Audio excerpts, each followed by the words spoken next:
When I mentioned I was excited for my wife's brother's wedding tomorrow, my wife said, "It was last week," showing me family photos without me. Her sister and parents laughed. "Didn't we tell you?" A month later, when my wife's mom called about stopping renovation payments, I simply replied, "Didn't I tell you?" You know that gut-wrenching feeling when your world just tilts? Mine did, on a quiet Thursday evening, over something as simple as folding napkins for what I thought was my wife's brother's wedding. I'd ironed my shirt, even shined those old shoes I only wear for smiling through awkward small talk. "Excited for tomorrow?" I asked Adeline, gently shaping a napkin into a rose. She just blinked at me, like I'd just suggested the sky was purple. Then she tilted her head, narrowed her eyes, and in the flattest voice I'd ever heard her use, she said, "It was last week." My stomach dropped. I waited for the smirk, the sarcastic jab she always followed her pranks with. Nothing. She just reached for her phone, tapped a few times, and handed it to me. There it was, proof. Mason and his bride, Lucy, standing under a wooden arch, surrounded by white roses and string lights. Guests by the lake, raising their glasses. Mason's best man, her cousin Jace, wiping tears. The photographer had done an amazing job. And then there was Adeline, my wife. In a deep emerald dress I'd never seen before, hair curled, makeup perfect, smiling like she belonged there. Because she did. Everyone did. Except me. I kept flipping through the pictures, searching for some glimpse of myself. Maybe a corner of my jacket in the background. Maybe I'd forgotten I was there. Maybe they were testing me. But no, I wasn't in a single one. I set the phone down slowly. My throat felt like sandpaper. I looked at her, still waiting for something. An apology? An explanation? Anything human. She just went back to folding napkins, humming like nothing had happened. From the couch, her sister Mira called out, "Didn't we tell you?" She said it so casually, like mentioning the weather. I turned to see her scrolling on her phone, legs crossed, sipping red wine. Her mother, Deline, was beside her. Deline laughed, a deep, full-bodied laugh that made her shoulders shake. "Oh, goodness. I could have sworn we told you," she wheezed, wiping her eyes. No one said sorry. No one even looked concerned. They acted like I was the forgetful one, like it was my fault for not magically appearing at a wedding I was never told about. I stood there, napkin in hand, feeling the floor drop out from under me. Everything else faded, the hum of the fan, the clink of the wine glass, even the rising tension in my jaw. It was just me and the terrifying realization that I had become a stranger in my own house. This wasn't an oversight. This wasn't a mistake. This was a message, loud and clear. I didn't matter to them. Not enough to be told. Not enough to be missed. I didn't argue. I didn't ask why. I didn't want to give them the satisfaction of seeing me hurt. I just quietly picked up the plates from the table and started putting them in the sink. My hands moved automatically, scrubbing bits of rice and sauce, while my mind stayed stuck on that photo of Adeline smiling beside her brother. Like nothing in the world could make that moment better. Except, maybe, my absence. She could have told me. I'd been asking about the wedding for weeks, when it was, what the dress code would be if I should get Mason a gift. She always brushed it off, said the plans kept changing, said they were working things out. Lies. All of it. That night, I lay beside her in bed, our backs not touching. She scrolled on her phone until she fell asleep. Me? I stared at the ceiling, numb. Not sad, not even angry. Just empty. I replayed the last few months in my mind, how often her family made plans without me, how I was left out of group texts, how they scheduled dinners that must have slipped their minds. How Mira once made a joke about me being the +1 that got subtracted, and I'd actually laughed. Now I knew better. This wasn't carelessness. It was deliberate. I had been erased. What stung most wasn't even the betrayal, it was the calmness with which they did it. Like it was routine. Like they'd done it before. Like I was the only one who hadn't caught on. In the dark, I reached for my phone. I opened the photo again. That emerald dress. That lakeside glow, Adeline smiling without me. I placed the phone face down on the nightstand. And that's when something in me clicked. Not in a loud, vengeful way, but in a cold, quiet whisper deep in my chest. They thought I'd stay quiet. They thought I'd keep folding napkins. They had no idea. That night, sleep didn't visit me, not even a hint of it. I lay still beside Adeline, who had fallen asleep without a shred of guilt on her face. Her breathing was soft and even, like someone who had nothing to worry about in the world. Meanwhile, I was wide awake, staring at the ceiling, my mind circling the same question again and again. How long have I been invisible in this family? I quietly picked up my phone again. I zoomed in on each wedding photo, examining faces, body language, laughter. Everyone looked happy, posed, included. Except me. I wasn't there, not in any shot, not in any corner of a reflection, not in a stray shadow. Because I wasn't invited. Because they had made sure I wasn't supposed to be. They didn't forget. They excluded. And it wasn't just about missing the wedding. That was just the surface. This ran deeper. Much deeper. I remembered the weeks leading up to that date. How I'd helped Mason fix his new house. He'd called me about a cracked pipe under the guest bathroom, and I'd called in my usual plumber. When the guy quoted him too high, I offered to cover part of it, quietly. No big scene. I just wired the difference straight to the company. Then there was the fencing issue, the kitchen tiling, the rewiring of the faulty breaker panel. I had been there every step of the way. I had done it all because family helps family. Or so I thought. Now I realized what I had really been: useful. Not loved. Not included. Just useful. Like an app they open when needed and close the second it's done. As Adeline shifted beside me, I studied her silhouette in the dark. She looked peaceful, like someone who had just hosted a successful event. I wondered if she had smiled while they toasted her brother. I wondered if she had made a speech. Did she mention me? Did she lie and say I was away on business? Or worse, did no one even ask about me at all? It made my stomach turn. By 5 a.m., I was up. I moved around the house like a ghost, quiet, invisible, familiar. I made coffee, skipped breakfast, sat at the dining table where we had once shared laughs and plans, and just stared at the empty seat across from me. Then I pulled out my laptop. It wasn't out of revenge. Not yet. It was out of clarity. Cold, necessary clarity. I opened my spreadsheets. Line by line, I went through every transaction over the past 2 years. Tens of thousands had gone to Mason's renovation, to Deline's house repairs. A few chunks here and there toward Mira's salon launch, though that business barely lasted 3 months before folding, and no one ever mentioned returning what I gave. I never asked. I never kept score. Until now. Because now it mattered. I looked at the pattern and a terrible realization hit me. I was more involved in their financial life than their emotional one. I wasn't family. I was infrastructure. That morning, Adeline wandered in around 7, wrapped in her robe, yawning and scratching her head. She smiled when she saw me. "Morning," she said, planting a light kiss on my cheek like nothing had happened. "Morning," I replied, my voice so calm it surprised even me.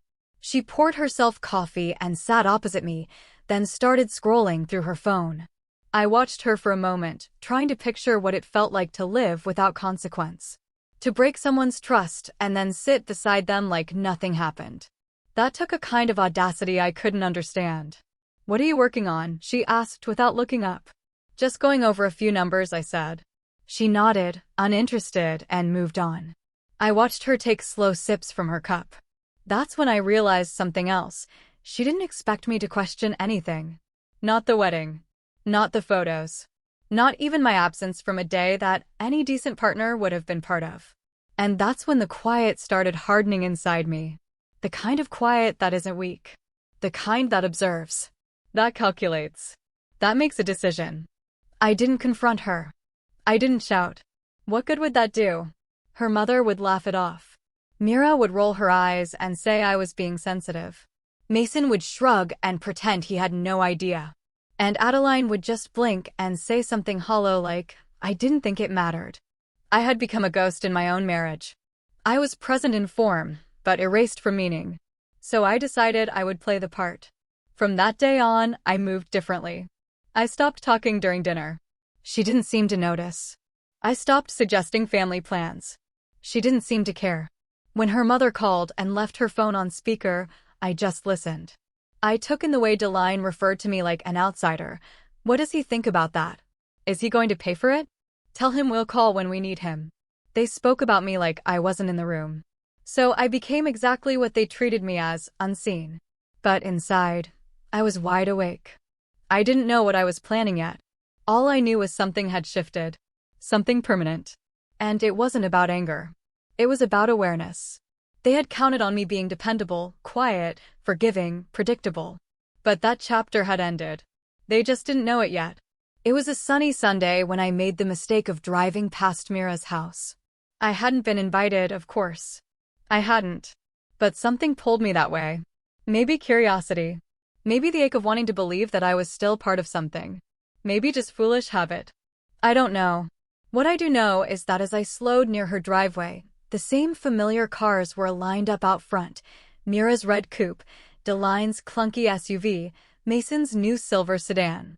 I recognized all of them instantly, like names on a guest list I was never added to.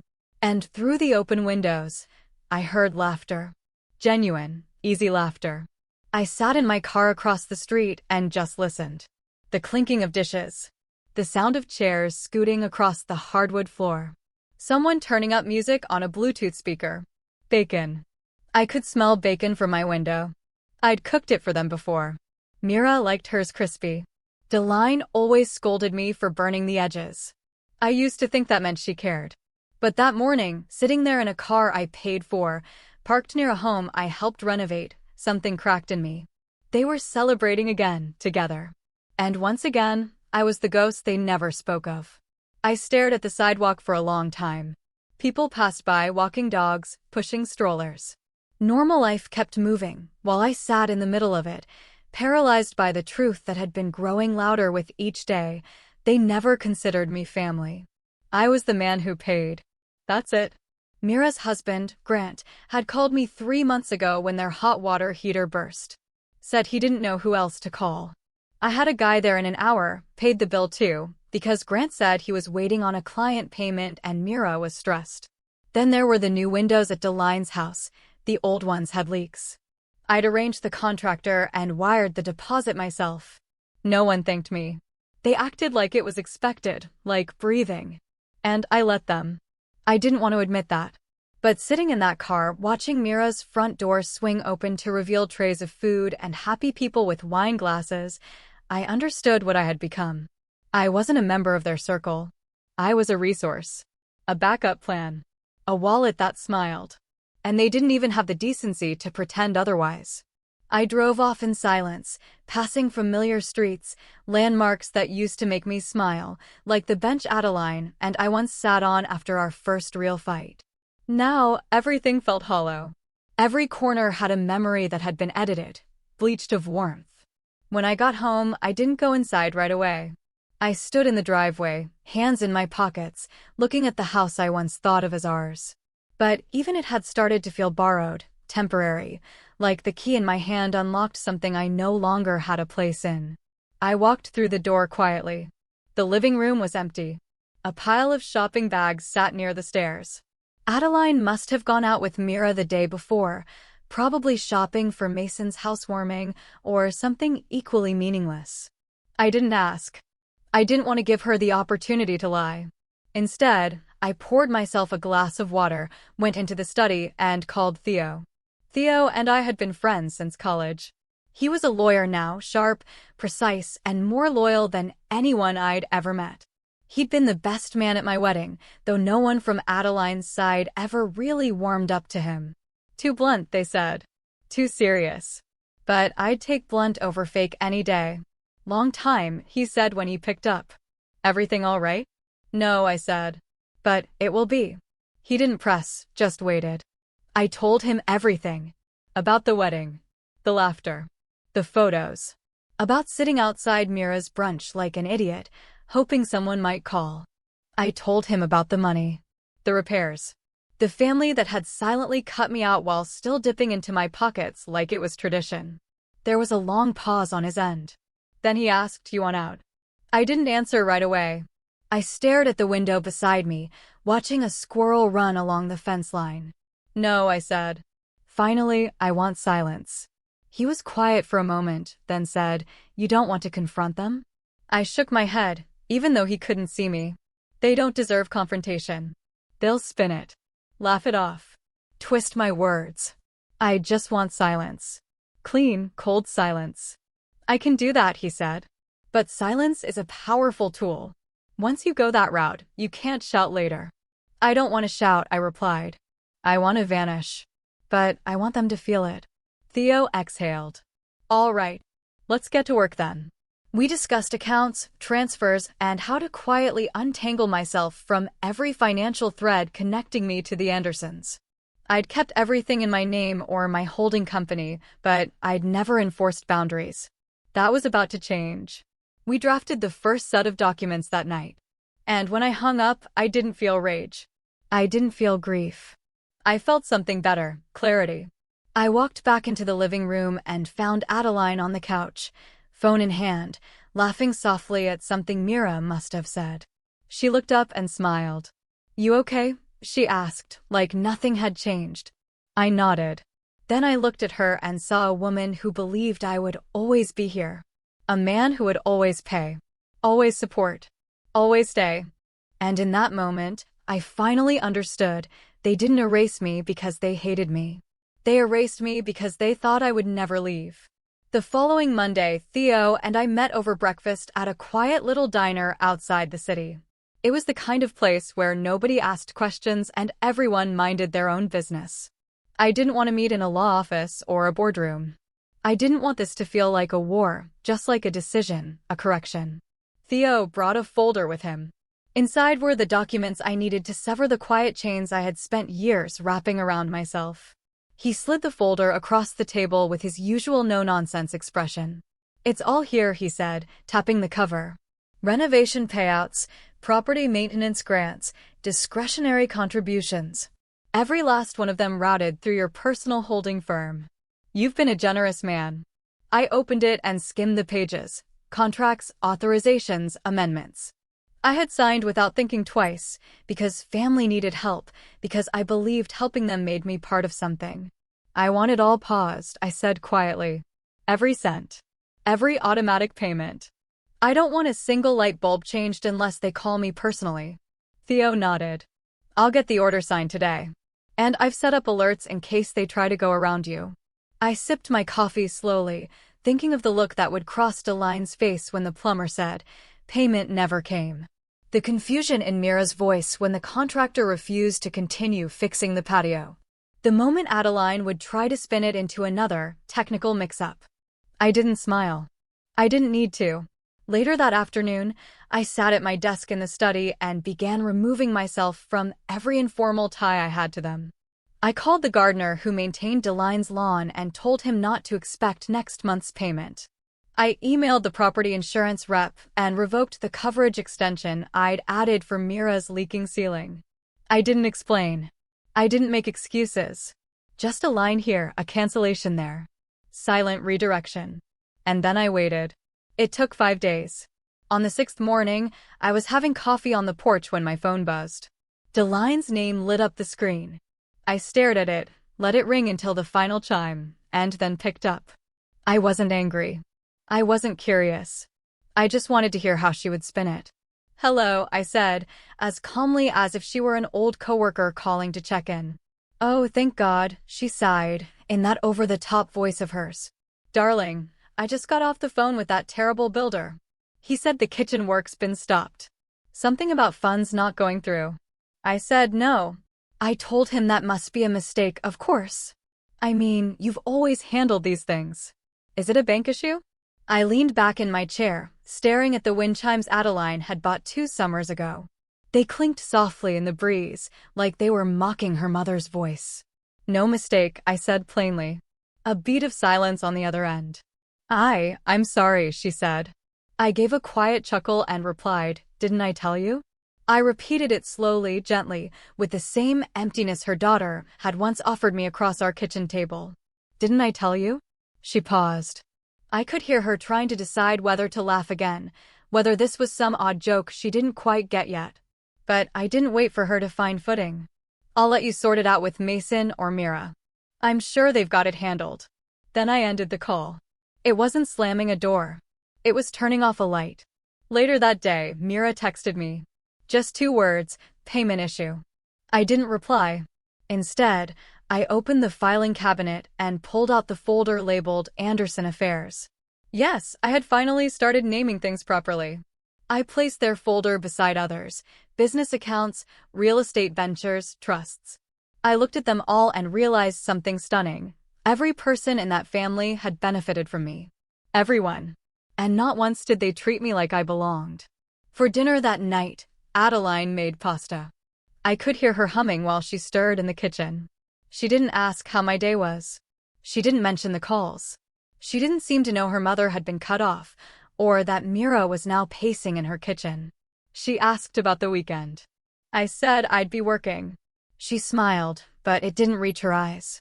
The next evening, I came home to find her mother and sister sitting in the living room. Deline stood the moment I entered, like a politician pretending to welcome an old ally. "Oh, good, you're home," she said, her voice strained with something she didn't know how to hide: fear, confusion, entitlement. All of it. Mira gave me a small wave. "We thought we'd come talk in person. Sort things out." I didn't sit. I walked to the hallway table, pulled out the envelope I had prepared earlier, and handed it to Deline. She opened it right there. Inside was a packet of itemized receipts, contractor logs, maintenance records. Everything I had paid for over the past 3 years. Every leak, every wall, every nail. "This," I said, "is what humor used to cost me." Her eyes darted across the pages, realization dawning like thunder. I didn't keep score before I continued, because I believed I was part of this family. I thought love was a shared thing. But it turns out, it was just a tab I didn't know I'd opened. Deline tried to speak. I didn't let her. And now I finished, the account is closed. I turned and left the room, walked straight upstairs, and shut the door behind me. I didn't hear them leave. I didn't care. For the first time in years, the house was finally quiet. Not empty, not tense. Just quiet. And I liked it. Adeline tried to act like nothing had happened. As if her mother and sister hadn't just sat in our living room clutching receipts, like they'd never seen accountability before. As if I hadn't just laid out the truth in black and white. She cooked dinner that night, lemon chicken with roasted potatoes. That was her peace-offering meal, the one she used when she sensed tension she didn't want to talk about. But I wasn't hungry. Not for food. Not for another round of emotional amnesia. "You've barely touched your plate," she said, cutting into her chicken. "I'm not hungry," I answered without looking up. She put her fork down. "You could have told me you were cutting off the payments. You could have told me about your brother's wedding," I said quietly, still not looking at her. Her mouth opened slightly, then closed. I saw it from the corner of my eye, that moment when someone considers whether lying is still worth it. But for once, she didn't deny it. She just sighed, picked up her glass of wine and drank. "It was a misunderstanding," she murmured after a while. "It wasn't malicious. You're reading into it too much." I turned to her. "A misunderstanding is forgetting to grab milk on the way home. Not erasing your husband from your brother's wedding." She flinched. And for a second, I thought maybe, just maybe, there was something close to shame in her face. But it passed quickly, replaced by that calm, practiced indifference. "You're being dramatic." There it was. The words didn't sting, not anymore. I'd already bled dry. Now I was just walking through the ashes. "I'm moving into the guest room," I said calmly. "Starting tonight." Adeline didn't react immediately. She just stared at me like I had said I was changing the curtains. "Seriously?" she said after a moment. "You're going to sulk around the house like some ghost?" I stood up, picked up my half-full plate, and walked it to the sink. "No. I'm going to live like someone who's finally woken up." That night, I moved my clothes downstairs. The guest room was small, but it was mine. I changed the bed sheets, cleaned out the drawers, and for the first time in months, slept without the weight of pretending. The days after, they were quiet. Not in the peaceful sense, more like the quiet of a battlefield after the smoke clears and everyone's waiting to see who moves first. I kept to myself, cooked my own meals, did my own laundry. When Adeline left for work, she stopped announcing it. When she came home, she'd glance at the guest room door like it offended her by existing. I didn't care. I was no longer interested in making her comfortable with what she had done. A week passed before she tried to press reset. One evening, I heard the clinking of glasses and the sound of her voice calling out to her mother. Apparently, they were coming over again. This time to talk things out over wine and dessert. I didn't argue. I didn't threaten to leave. I just stayed in my room, listened. The line opened with a joke, of course. Something dry and layered with condescension. "I always knew you had a dramatic side," she said through laughter. "You should have been in theater. Maybe then you'd be too busy to cut off our roof repairs." Adeline laughed with her. Mira joined in from the kitchen, chiming something about how I must be going through a midlife ego crisis. I walked out of the guest room, slow and quiet, and stepped into the hallway. None of them saw me at first. Then Adeline turned, smile still plastered on her face, until she saw what I was holding. An envelope. "Another one?" She rolled her eyes. "Still playing the role of the amused matriarch? Is this another bill breakdown, sweetheart?" "No," I said. "This one's on the house." I walked to the coffee table and placed it down between the wine glasses. Inside were not receipts this time, but copies of emails, screenshots of text messages, correspondence between contractors I had paid and her family requesting extras, spa-like upgrades, fancy lighting, unnecessary additions that ballooned costs because, in Mira's words, he's good for it. "This," I said evenly, "is what entitlement looks like in writing." The laughter stopped. Even Mira stopped stirring her drink. Adeline opened the envelope, pulled out the pages, and went silent. I looked at Adeline. She was frozen, her hand still holding a spoon over the dessert bowl, unmoving. "I didn't come out here to argue," I said. "I didn't come to reclaim anything. I came to remind you that I was never invisible. You just chose to look past me." Then I turned and walked back to my room, left them in their designer clothes, surrounded by half-eaten tiramisu and sour wine. They didn't follow. Later that night, I heard them leave, doors closing harder than necessary, tires screeching down the street. Adeline didn't come to the guest room. She stayed upstairs, maybe crying, maybe stewing. I didn't check. I didn't care. Something strange happened after that night. I began to feel lighter. Not happier, not yet, but freer. There's a kind of peace that comes when you stop explaining yourself to people committed to misunderstanding you. I started working out again, waking up early, reading books I'd left gathering dust on the shelf. My mind felt clearer without the emotional weight of constantly waiting for validation. Then one day, I got an email from a contractor I hadn't heard from in months, someone Adeline had referred for Mira's second renovation attempt. "Hey," it read, "just confirming you'd be covering the new tile job too?" I replied with 2 words, "Not involved." Silence. Sweet silence. From that point on, I stopped bracing myself for the next manipulation, the next insult dressed as a joke, the next request laced in fake warmth. I knew what I was now.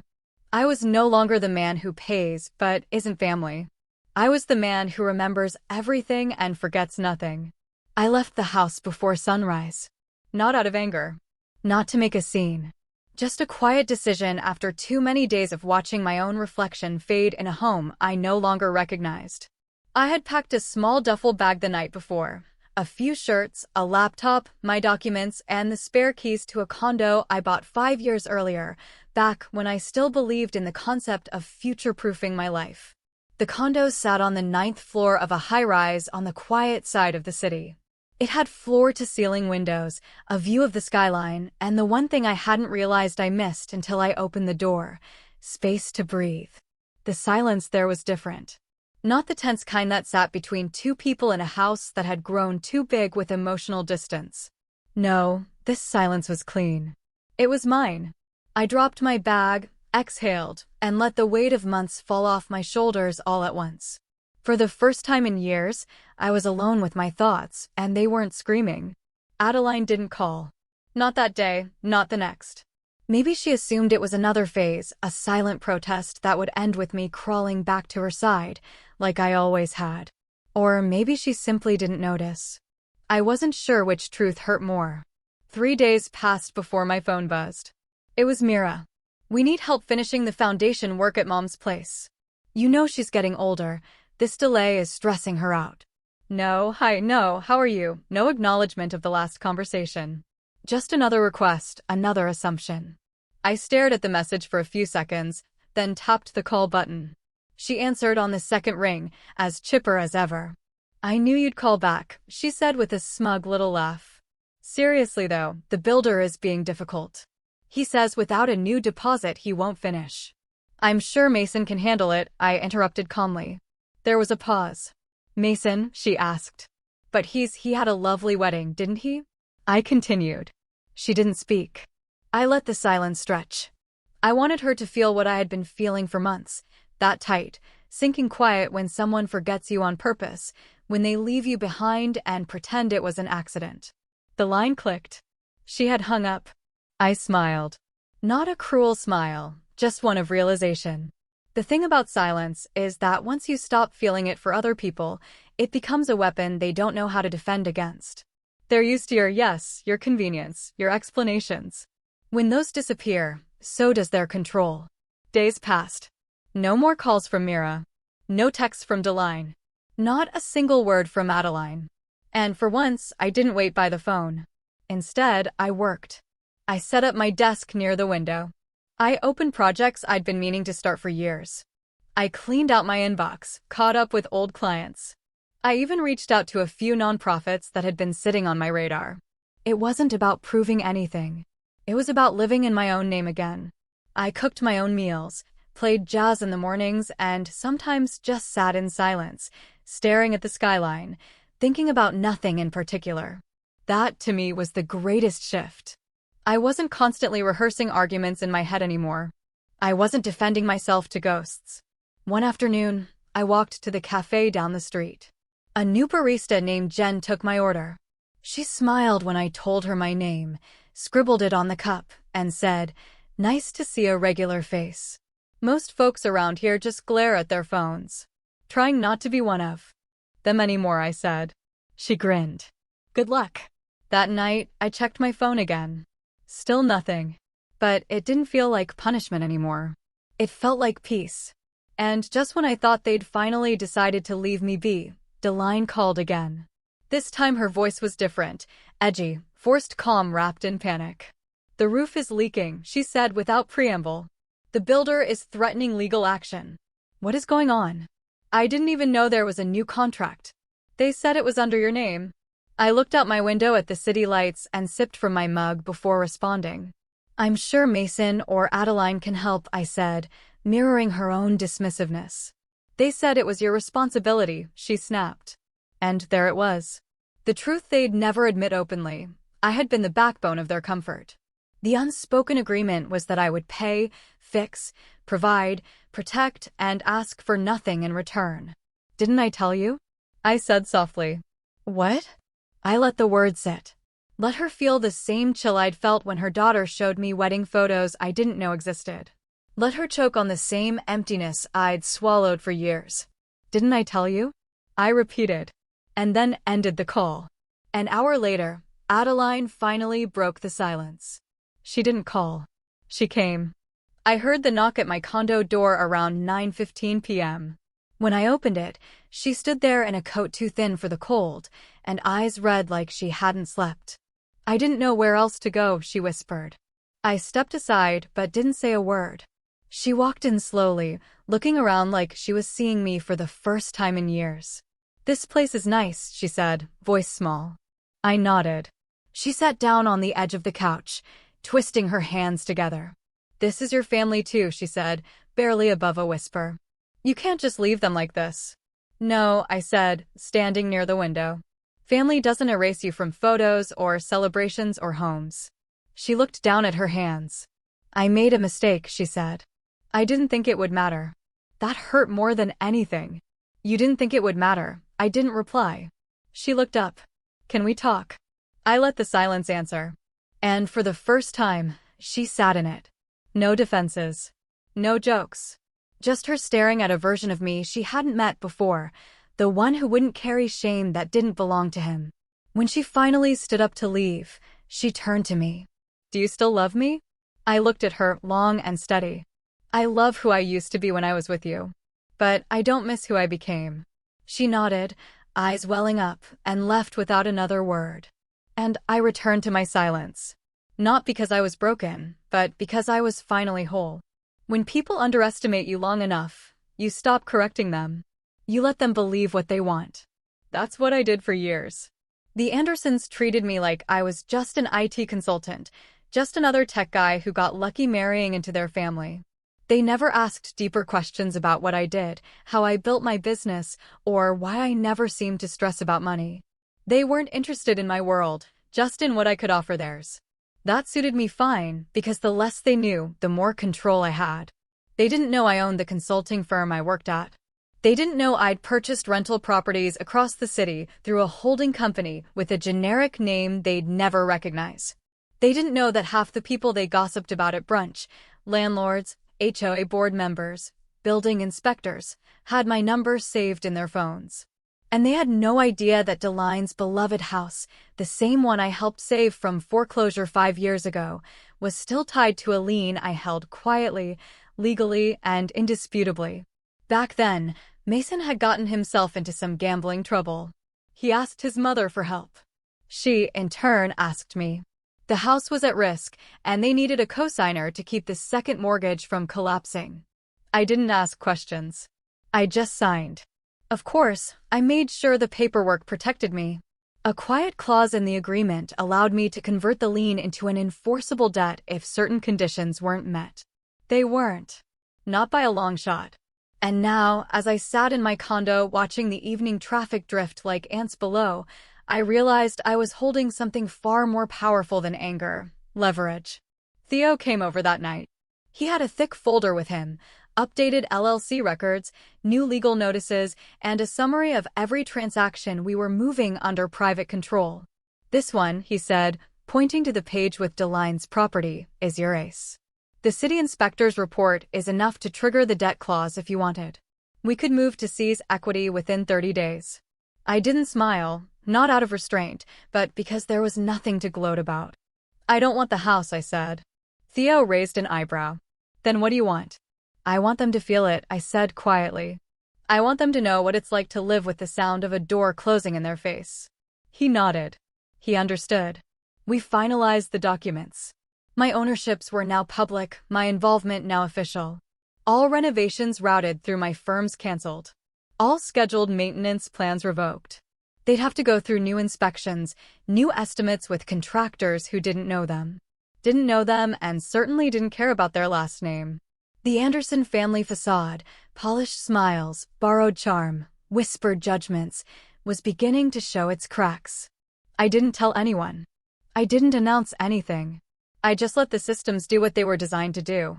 A week later, I got an email from a property manager confirming cancellation of the upcoming roofing work for Ms. Anderson's residence. Client unable to verify authorized payment source. A day after that, Mira's name popped up on my phone. I let it ring out. Then she sent a voice note. "You really think this is funny? Mom's stressed out of her mind. The new contractors are asking for upfront deposits we can't cover yet. You know how long it takes to get approved for a new loan. You're making this harder than it needs to be." I played the message twice, not because I was unsure of her tone. I just wanted to hear how deeply she believed I still belonged to their service. A few hours later, Mason texted, "Not sure what's going on with Mom's house. Can we talk?" I didn't reply.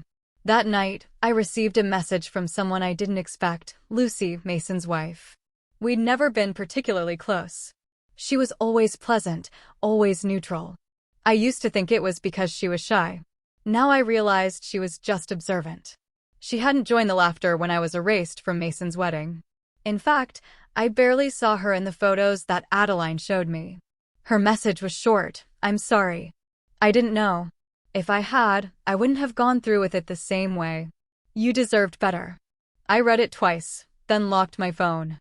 The next day, I stopped by one of the properties I owned in the Eastwood district. It was an apartment complex with 12 units and a management team that answered directly to me. I stood in the courtyard for a while, listening to the sound of kids playing nearby, watching tenants go about their evening routines. It reminded me of how much I'd built, quietly, carefully, while everyone else was busy judging appearances. I was investing, protecting, preparing. I remembered a night years ago when Deline had joked that I wasn't ambitious like Mason, that my job was cute but not impressive. I had laughed then, shrugged it off. But now, as I stood on the balcony of my own building, I realized I wasn't the quiet one. They were the blind ones. And their ignorance had been the greatest gift they ever gave me.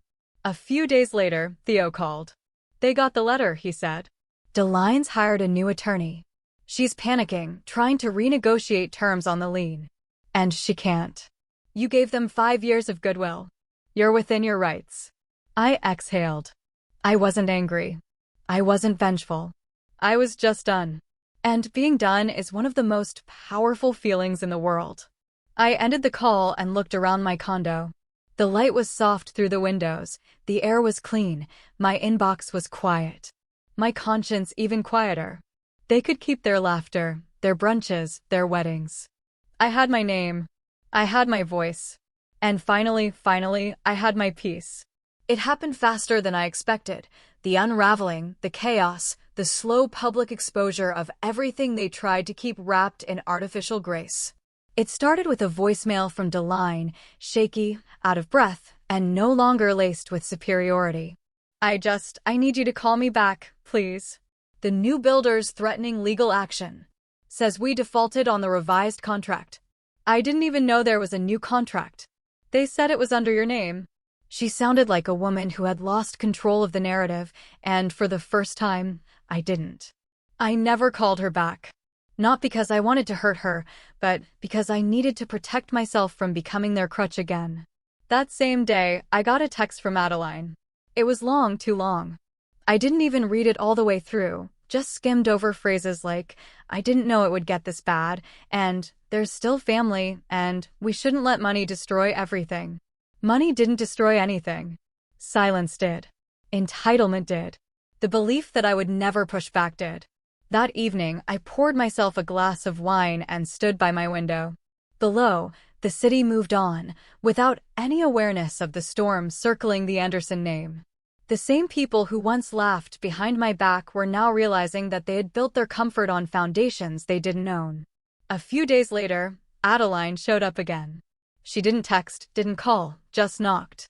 I saw her through the peephole, hair tied back, no makeup, wearing the navy blue sweater I bought her 3 birthdays ago. I opened the door slowly. She didn't say anything for a few seconds, just looked at me, searching. "Can I come in?" she asked. I let her. She sat on the edge of the couch, like she had during her first visit, only now her shoulders slumped with something heavier. "We're in trouble," she said. "I know," I replied. She glanced up at me, surprised I wasn't offering comfort. I didn't move to sit beside her. I stayed standing. "They're falling apart. Mom can't refinance the house because of the lien. Mira's business partner backed out. Mason and Lucy are fighting almost every day. It's like everything is just breaking." I nodded. "Because it was never built properly." She blinked, stunned at my calm. "I didn't come here to beg," she said finally. "I just needed you to know that it's not all jokes and brunches anymore. We're dealing with real things now." "Good," I said. "Real things are overdue." She flinched a little. "You think we deserve this?" "I think consequences are part of adulthood," I answered. "And I think when you leave someone out repeatedly, cruelly, carelessly, you don't get to act shocked when they stop playing their part." She went quiet again. "I came to ask for dinner," she said finally. "Not a favor. Not money. Just one dinner. Just to talk." I tilted my head, studied her for a second, and then said, "I'll think about it." The next day, I didn't go to work. I took the morning off and drove past Mira's salon. It had a big for lease sign taped on the glass. I parked and stepped out just to get a closer look. The space was empty now. Chairs gone. Reception desk removed. A faded poster of Mira still hung in the corner window, smiling beside a curling iron and the slogan, "Confidence starts here." Ironic. I stood there for a moment, then got back into my car. Later that afternoon, I stopped by one of my commercial properties. Theo had arranged a meeting with a new tenant, an up-and-coming design firm looking for office space. I toured them through the building, shook hands, negotiated with a clear mind. It felt good. Clean. Purposeful. After they left, I checked my phone. 3 missed calls from Adeline and 1 voicemail. I hesitated, then hit play. "I know you think I don't care," her voice said. "I know you think I was part of everything that happened, but I wasn't trying to hurt you. I didn't want to rock the boat. I thought it was easier to let things slide. And now everything's capsized, and I get it. Maybe I deserve this, but I do miss you. I miss how you used to take care of everything. I miss who we were before all of this." I deleted the message. Not out of spite, but because I didn't want to carry her longing when she had never carried mine. That night, I cooked for myself. Steak, roasted garlic, sautéed vegetables. I set the table, lit a candle, ate slowly, savoring the silence. Not as punishment, but as presence. My presence. I remembered how many dinners I had spent surrounded by people who looked through me. How many events I had paid for but hadn't been welcomed at. How many laughs were shared at my expense while I smiled politely and poured the wine. No. Now I was alone, and it was the most peace I'd known in years. The fall of the Anderson family facade wasn't loud. It didn't come with breaking headlines or dramatic public arguments. It came in quiet losses, canceled projects, frozen accounts, failed loans, broken relationships. Things they'd taken for granted slowly slipping away. And not once did I have to raise my voice. They unraveled themselves. I just stopped holding the thread. The news came through a friend I hadn't spoken to in months. His name was Ray, and he used to be Mason's coworker, one of the few decent people in that circle who had eyes, ears, and a conscience. He called one afternoon while I was reviewing lease renewals in my condo office. "You hear what happened with Mason and Lucy?" he asked. "No," I replied, already knowing it wouldn't be good. "They're separated. She moved out last weekend, took all her stuff, and went back to her sister's place. Told everyone at brunch it was because of what happened with you. Said the family's treatment of you made her sick."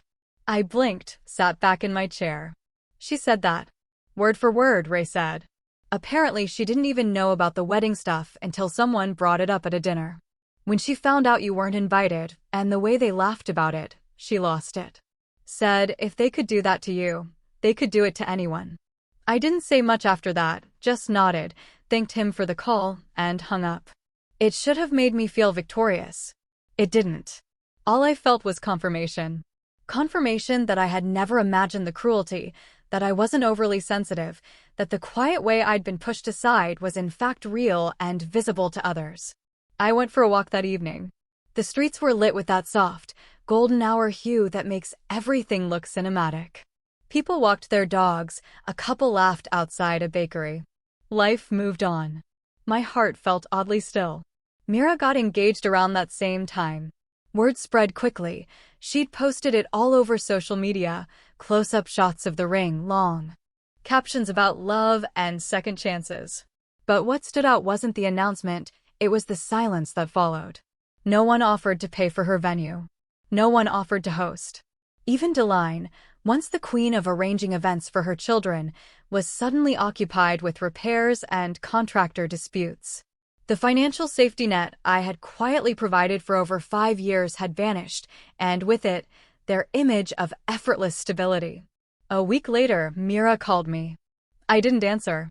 She texted instead, "I just want to know if we can be civil. I'd still love to have you at the wedding. You're important to us." I read it, deleted it. I wasn't angry. Just done. That same night, I received one more message from Adeline. It wasn't long. "I miss how you used to take care of everything." That line hung in my chest longer than I wanted it to. It wasn't an apology. It wasn't accountability. It was nostalgia, selective and convenient. She missed the ease I created, the invisible scaffolding I built around all of them so they could shine while I faded. I didn't respond.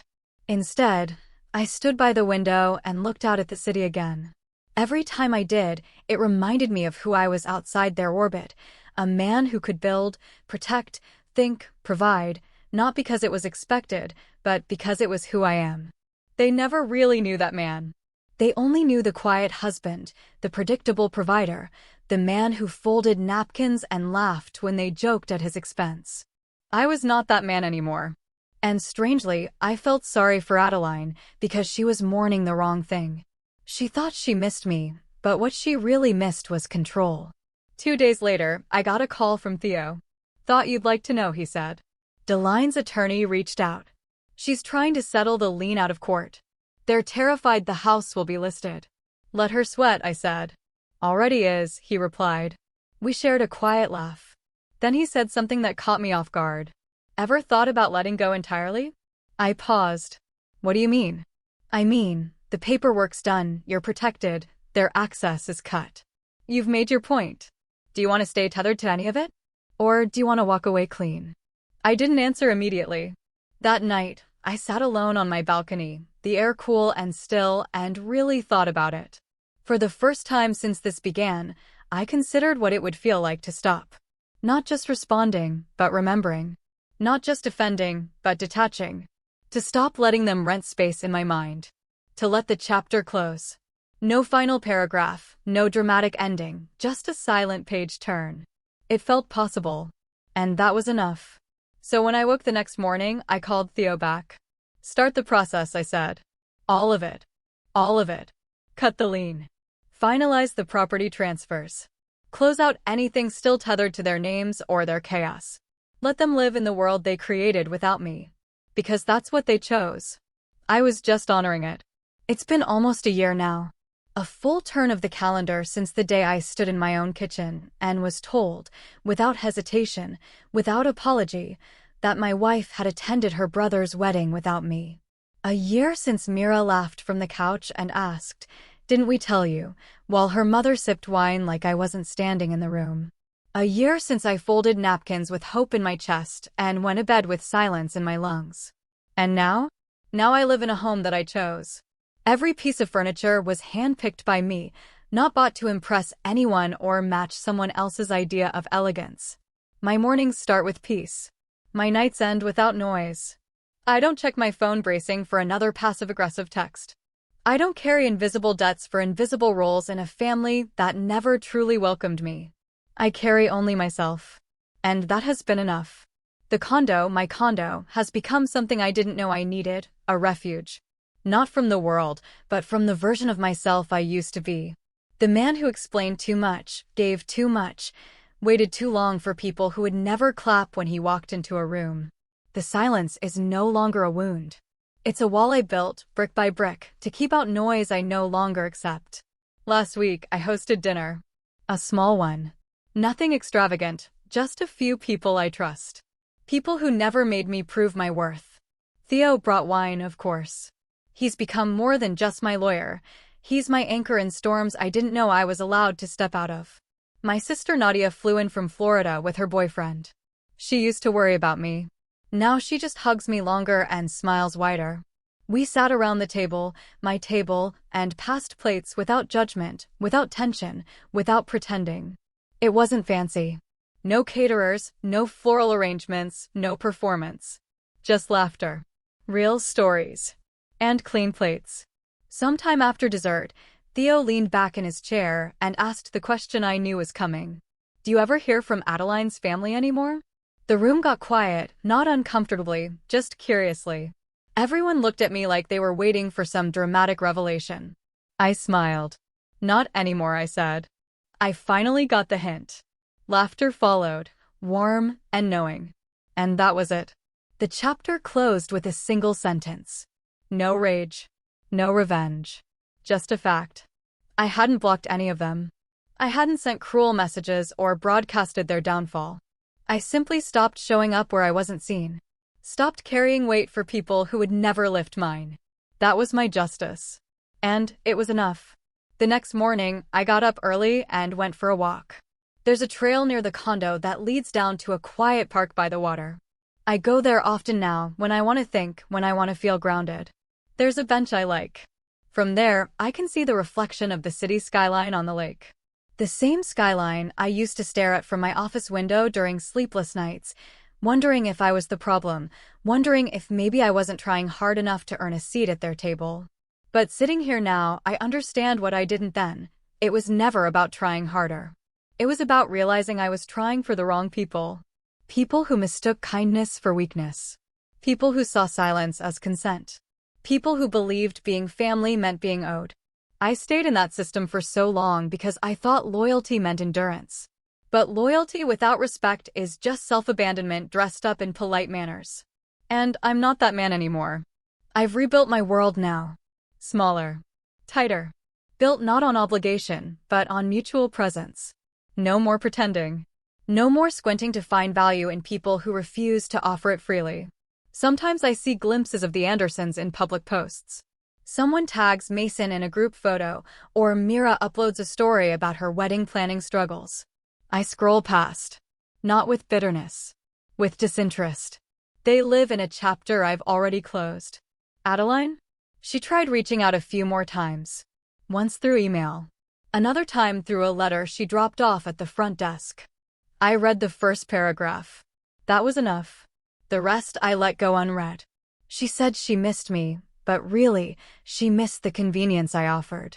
The quiet man in the background solving problems without being seen. That version of me is gone, buried beneath every unpaid debt, every inside joke that left me out, every party I funded but was never truly invited to. And what replaced him? A man who smiles when his phone is quiet. A man who eats alone when necessary and never feels alone.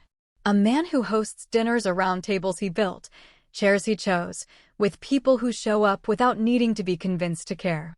So if anyone ever asks what happened to me, where I went, why I don't speak, why I never returned, I'll say this: I didn't leave with anger. I left with clarity. And when they finally realized what I carried, I was already gone.